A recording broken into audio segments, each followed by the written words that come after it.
surrounded by stress, deadlines, bad news, traffic, bills, arguments, and scrolling that mostly makes us feel yet, somehow, 30 seconds of a cat's life on a wooden floor or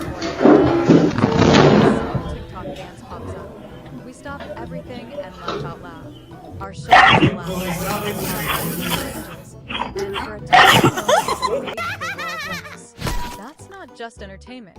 That's medicine for the modern soul. Let me take you on a journey to understand why funny clips have become one of the most powerful, accessible, and necessary things we do every single day. It starts with biology. When we laugh, our brain releases a cocktail of chemicals: dopamine, serotonin, endorphins, and oxytocin. Dopamine gives us that instant hit of pleasure, the same one we get from eating chocolate or getting a like on Instagram, but without the crash later. Serotonin stabilizes our mood and makes us feel calm. Endorphins act like natural painkillers, reducing physical and emotional discomfort. Oxytocin, the love hormone, makes us feel more connected even when we're watching. So in less than our brain chemistry from stressed to slightly happier. That's not hype, that's science. Now think about how fast life moves today. We wake up, check phones, rush to work or college, financial pressure, and then repeat. Our nervous systems are in fight or flight mode most of the day. Funny clips are the highway. They are micro vacations. You don't need to book a ticket, pack a bag, or even leave your bed. 30 seconds and you're somewhere else, laughing at that tiny break resets your cortisol levels, lowers blood pressure, and improves your immune function. Doctors have actually started prescribing laughter in some clinics because studies show people who laugh regularly recover faster from illness and report higher life satisfaction. But it's not just about funny clips change our lives in very simple ways. They remind us that the world is absurd. Life is ridiculous. We take ourselves so seriously, planning every detail, worrying about Y yo le caigo.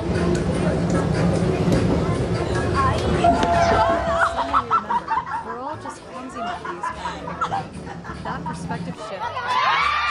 It lowers our ego, softens our judgments, and makes us more forgiving of our own mistakes. When you see someone else fail spectacularly and still laugh, it becomes easier to laugh at your own failures. Funny clips are basically free humility training. There's also a social glue factor. Even though we often watch them, funny clips have become a new campfire. You send a clip to your friend at 2 a.m. because you know it will make them smile. You watch it with your family after dinner, and suddenly the room fills with shared laughter. Inside jokes are born from these clips. Entire friendships are strengthened by exchanging the same stupid video 10 times. In a world where real human connection is getting harder because of busy schedules and screens, funny clips give us something light and safe to bond over. They require zero. Just say we're watching this, and just like that, you're connected again. Let's talk about creativity too. The people making these funny clips are often geniuses in disguise. The timing, the editing, the perfect angle, the unexpected twist. It's art. Watching them trains our own brains to notice the keyword. After watching enough clips, you start seeing the world differently. That guy arguing with a vending machine isn't just angry. He's comedy gold. Your own awkward moment in the elevator becomes potential content.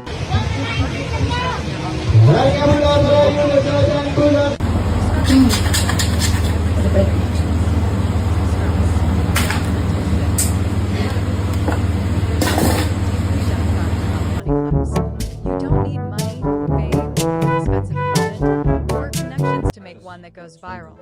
A kid in a small village with a cheap phone can create something that millions of people across the world laugh at. A grandmother who has never used social media before can film it, and suddenly she's in trouble. What are you looking at? Dang, what? Wait, what? Whoa, what? Why are you so buff? Away.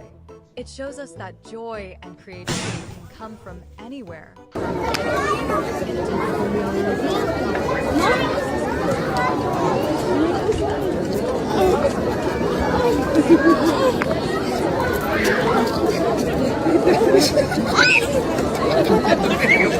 放了没有都？来两位走，礼花准备了，朋友们，打！看对方一眼，二位看对方。 Play isn't shallow. It's survival. Life is heavy enough without us adding extra. 能上来不？ Funny clips are like emotional fast food. Fine in moderation, harmful only when it replaces real meals. The smartest people I know still watch them. Scientists, writers, CEOs, teachers, they all have that one clip they send bingo, to I their got group action. chats. Slip Because and they fall. understand that laughter isn't the opposite of seriousness. It's what makes seriousness bearable. Think about history for a second. Every culture has had its jesters, clowns, comedians. Even in the darkest times, people told jokes. During wars, during plagues, during economic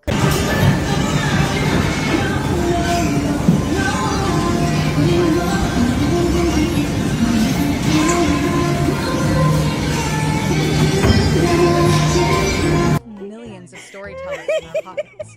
The format has changed, but the function remains the same. Help humans endure life by finding the ridiculous in it. There's also the pure escapism element, and we shouldn't feel guilty about it. The news cycle is designed to keep us anxious. Social media often shows us perfect lives that make us feel inadequate. Work and study demand constant performance.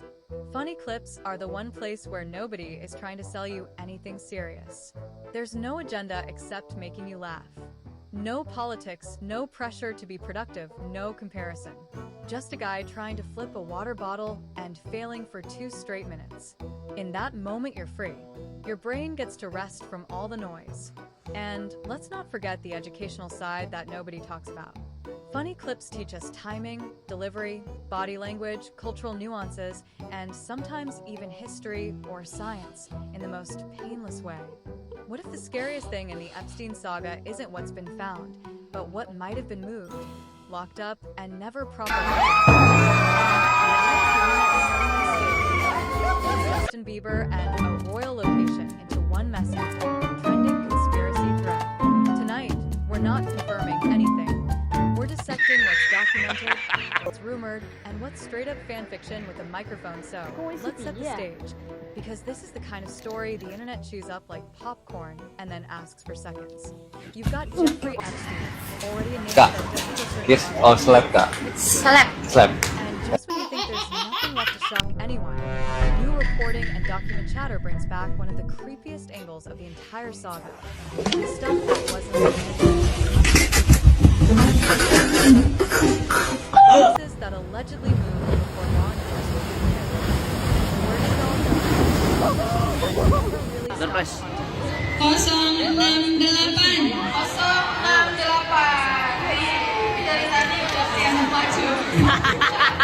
They don't think, oh, that's an administrative detail. No. They think blackmail.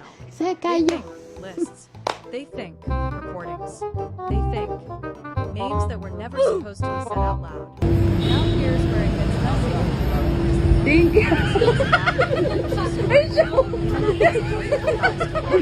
Una pena terrible. A Oliver le cayó un meteorito mientras caminaba en la calle. And 今天晚上吃青菜。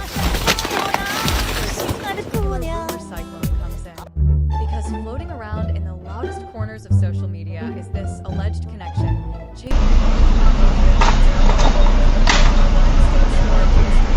Getting out. Power circles plus royal Record Chili. defending name here. And one of the names getting dragged into that mess is Ellen DeGeneres. Now pause. Breathe. Before anyone hyperventilates. 怎么了？去一趟泰国，你们是不是都疯了？比我还疯狂？这是什么东西？ That has never stopped the internet. Not once. The internet does not need a judge. It needs a vibe. And Ellen already has a The workplace play stories, the nice on camera, scary off camera narrative that became its own.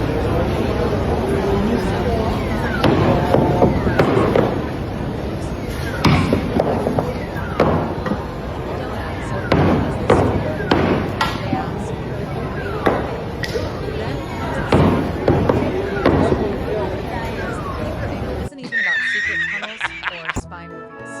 It's about something way more uncomfortable, old clips, old interviews, uncomfortable moments resurfacing again and again. People looking back at every footage with today's eyes going, why did adults talk to him like that? Why did nobody step in? How is that normalized? And yes, Ellen's show was one of the biggest platforms young Bieber appeared on during that era. That's a fact. A huge show. Huge access. Huge audience. And conspiracy logic. Proximity. Even when it isn't. And then, the whole story of American media and chaos. Third ingredient also Documented association. Prince Andrew turned to words any Epstein-related conversation.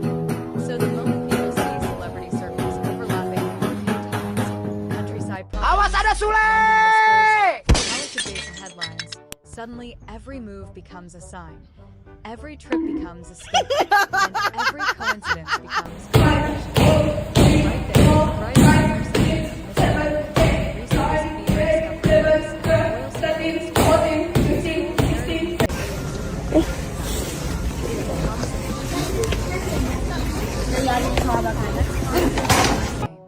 the receipts people claim exist, the threads that swear they've seen something, and the anonymous insiders who conveniently can't be named, which is exactly what it is. Because once the machine wants receipts, it doesn't mean receipts like आज मैं आपको दिखाती हूँ fast follow को कैसे मारते हैं. allegedly archived before it mysteriously vanished. And the more unreadable it is, the more people swear to it. Kan Ron, stay close to both of you.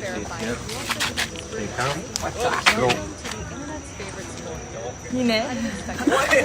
So here's what happens next in this kind of story. A thread pops up claiming there was a safe file, a locker down a vault cache, whatever dramatic noun is trending. And it's implicitly that point toward a female power brother, a young superstar, and a loyal justification.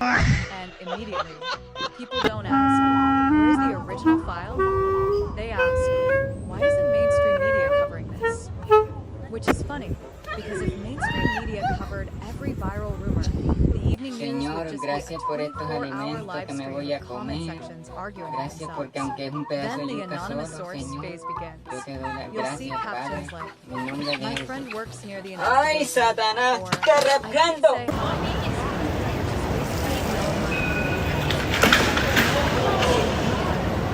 these sources always describe What are you looking at? hidden warehouses,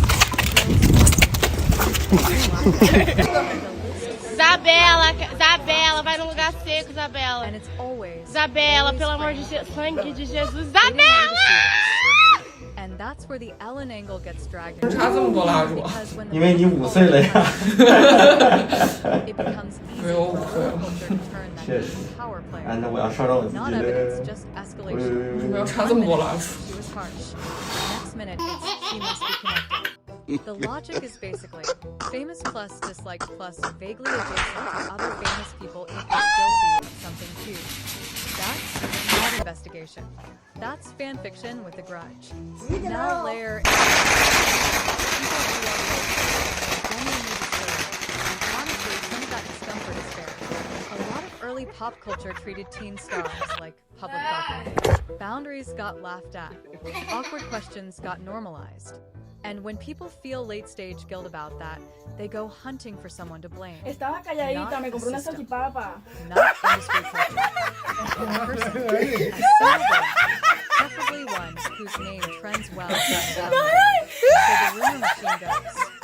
Who had access? Who provided the platform? Who was around?